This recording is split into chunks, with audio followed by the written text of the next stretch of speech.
Hi and welcome to the Gemhawks YouTube channel. I hope you're having a beautiful day today. The sun has finally made an appearance. Let's hope it stays that way. For today's free tutorial on YouTube, I'd like to share with you my Couture Quick Links Chain. I'll show you this a little bit more closely on the workboard in just a second. We're going to be working with 27 or 30mm already soldered rings, and I'm going to show you a selection that I have from my pals at Beadalon. They're known as Quick Links and they're very useful. You can bead directly onto them with smaller beads if you like, or you can create yourself the most beautiful couture looking chain. One of the things that is always popular on runways and designer collections are chunky chains in jewellery. So here's a way to connect already made links together to make your own Couture Quick Links chain. So here's a slightly closer look at my Couture Quick Links chain. I'm going to show you how to link these rings together. So let's start by just going over the wire briefly.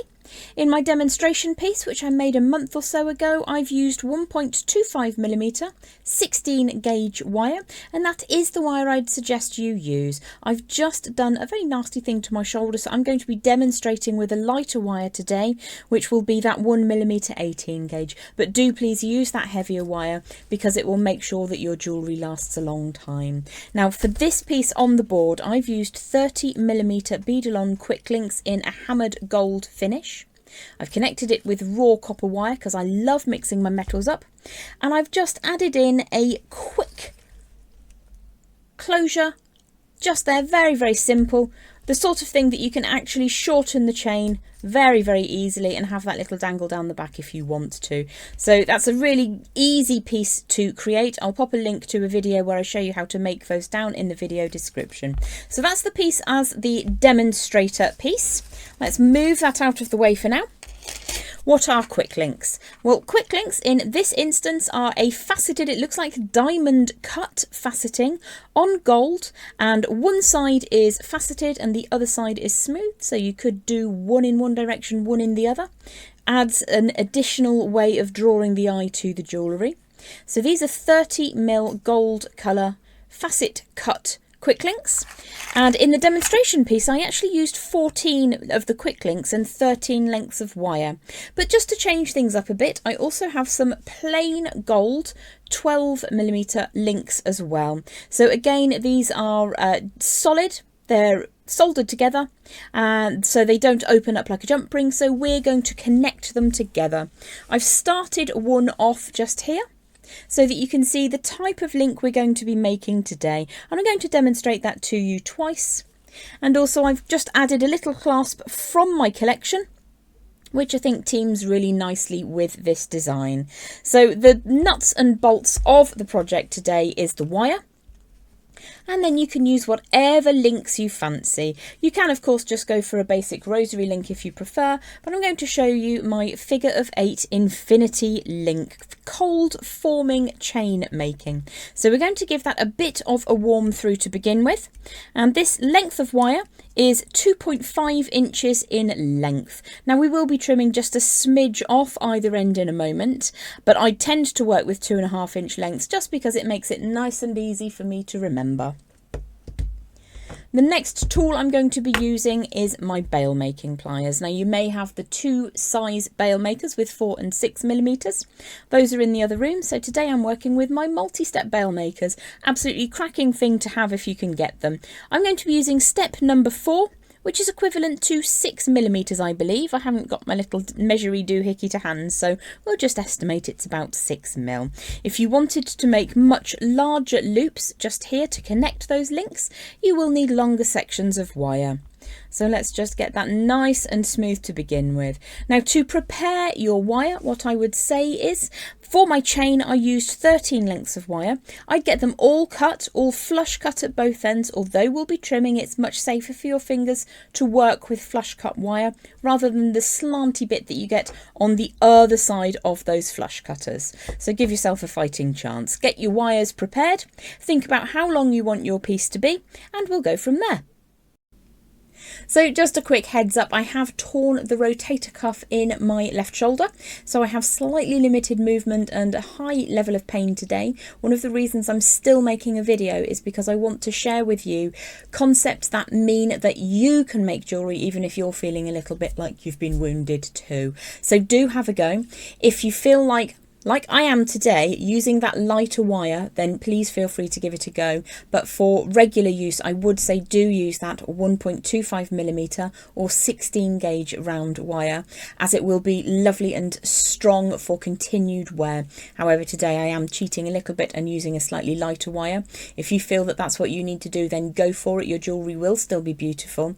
The infinity link chain that I'm showing you today, I first brought to you 2 years ago. It's one of my favourite designs I've ever come up with, and I really wanted to show you that you don't have to work incredibly hard to make beautiful catwalk jewellery. So let's head back down to the board and we'll get linking those links together. So I've pre-cut and warmed a couple of those 2.5 inch lengths of wire. As I say, do use that 1.25 if you can. The pin I'm using on my multi-step bail makers is the 6mm or number 4 pin, and we're going to start about 1/3 of the way along that length of wire, and we're just going to cross the end over the centre. Let me just remove that to show you what we've done. So we've got a little bit of a loop on the end, and that end of the wire is currently sitting over the top of that central section.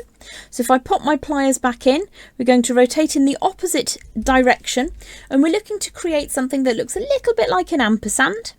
And I'm just going to draw that last tail of wire around, and you'll see that I'm very, very gently moving that tail so that it sits on the other side of that central wire. So one of the tails of wire sits over the top of the middle, the other one is underneath.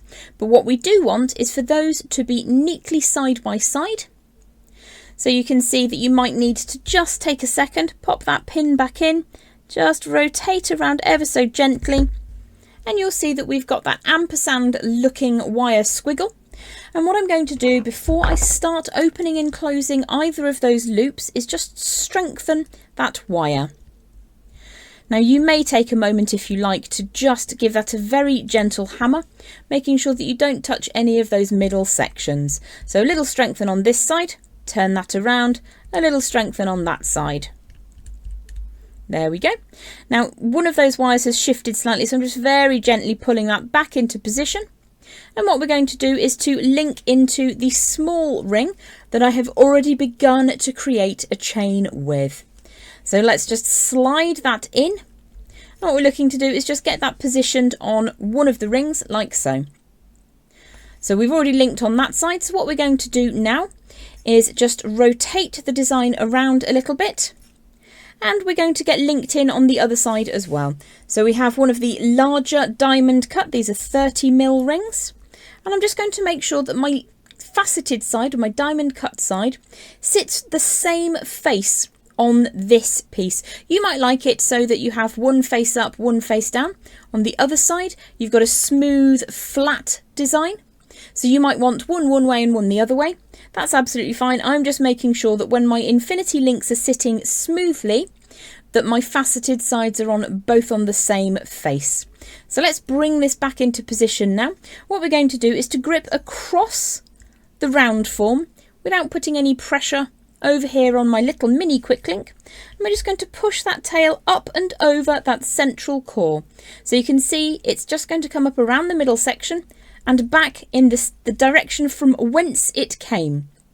So that's just crossing back towards the loop that we're using at the moment.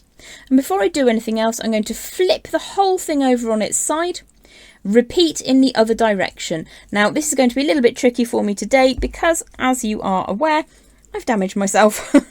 So it is achievable even if you're struggling. And what we're going to do now is we're just going to bring that second wire that's underneath, let's bring that into the light slightly.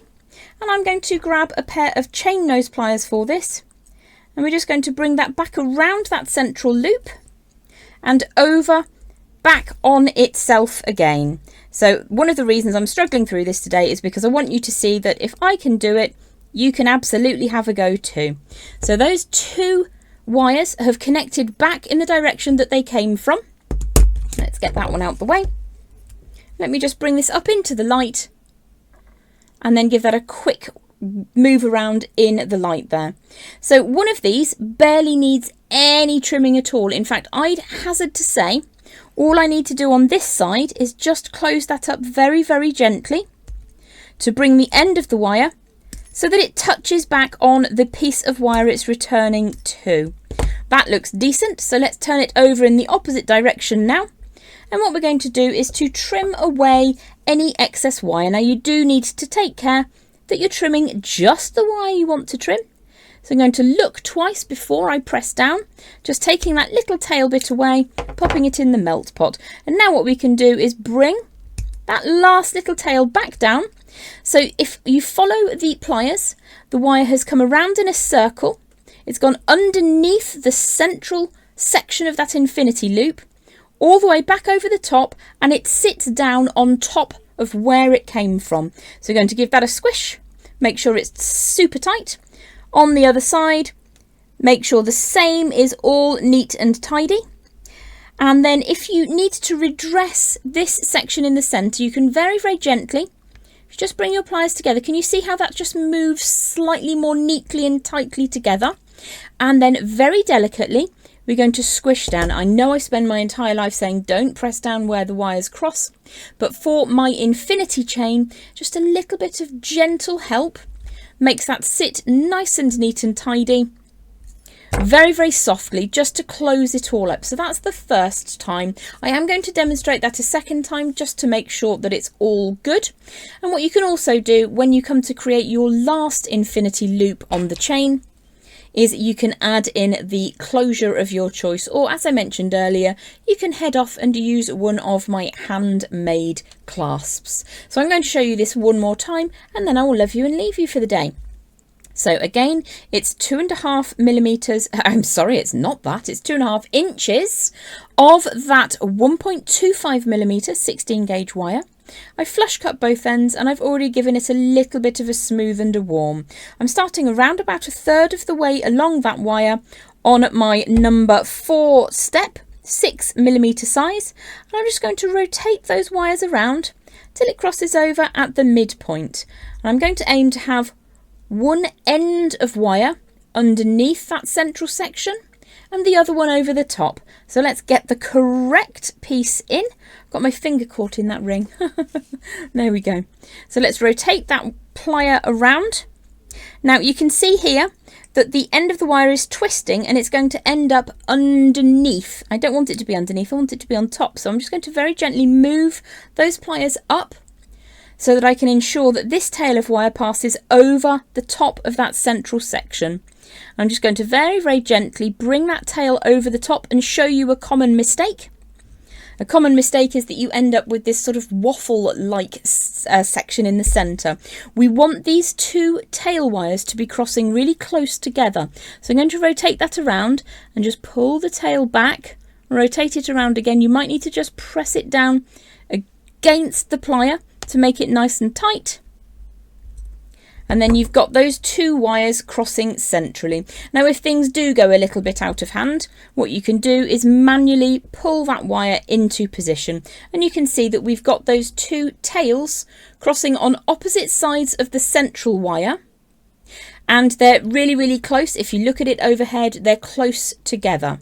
So let's just give these little loops a strengthen. Flip these around, strengthen the other side, and then we'll add on to our chain that we're creating together. Draw that in, snicked a little bit like Wolverine, it goes into its position. And then we'll add one of the smaller 12mm links on the other side. And then we're going to repeat the same thing that we did for our first infinity link, which is basically to take the tail that's underneath back over the top and back on itself. So if I trace the path of the wire for you, from the central section it comes all the way around and it's gone underneath the central section. So we want that to pop back over the top. Let's just see if I can get a better grip on this today. We're going to bring that tail all the way back over itself, back over that central piece, and get it to sit down close to where it came from. So it's being a bit tricky. Well, it's not being tricky, my shoulder's being tricky. So you can take a second just to get that to sit how you desire. And what we're looking for is for that tail to go back over the top of the path of wire as it came over. So if I flip this over to the other side again, the path of wire from the central section all the way around through the loop underneath the central wire. So what we need to do is to bring that over the central wire, back over the top and back on itself. So if I just push that down very gently, show you these sideways, you can see that there's a lot of excess wire. So we're going to trim that now so that there's barely a millimetre past that central section. And just be careful that you're trimming not your fingers, just the tail section of that wire. Let's get that out of the way before you close that down neatly so that the very end touches down on the path of wire preceding it. If we flip that over to the other side, bring this wire into true. You can just give that a bit of a squish and a squeeze if you need to. And then we're going to trim a tiny part away just here, making sure that we clear the board so that nobody steps on that later. That would be me. And then just very gently bring everything together and close that link up in the centre. Now I'm being very, very soft with this manoeuvre here. Very, very gently tightening everything up. And then I'm just going to check that the end touches down on the preceding pass of wire. Let's flip that over in the opposite direction. You can tighten up that central piece. If I go that from that underneath side, just pushing that until it sits more neatly, and then bosh, a little bit of a closure there. I think that's going to be a really charming piece when it's completed. And again, you could, if you wanted to, have the rings moving in opposition to one another. I quite like having all of the facets showing because I think they're really lovely facets. So 30mm, 12mm, and then we've got those 2.5 inch sections of wire here. Well, I hope that you've enjoyed the Couture Quick Links tutorial today. I think they're really, really striking chains, and you can do a little bit now and a little bit later. I'll finish this off at some point, but probably not right now. I'm going for a cup of coffee. Have a beautiful day, and I look forward to seeing you back again very, very soon. Bye for now.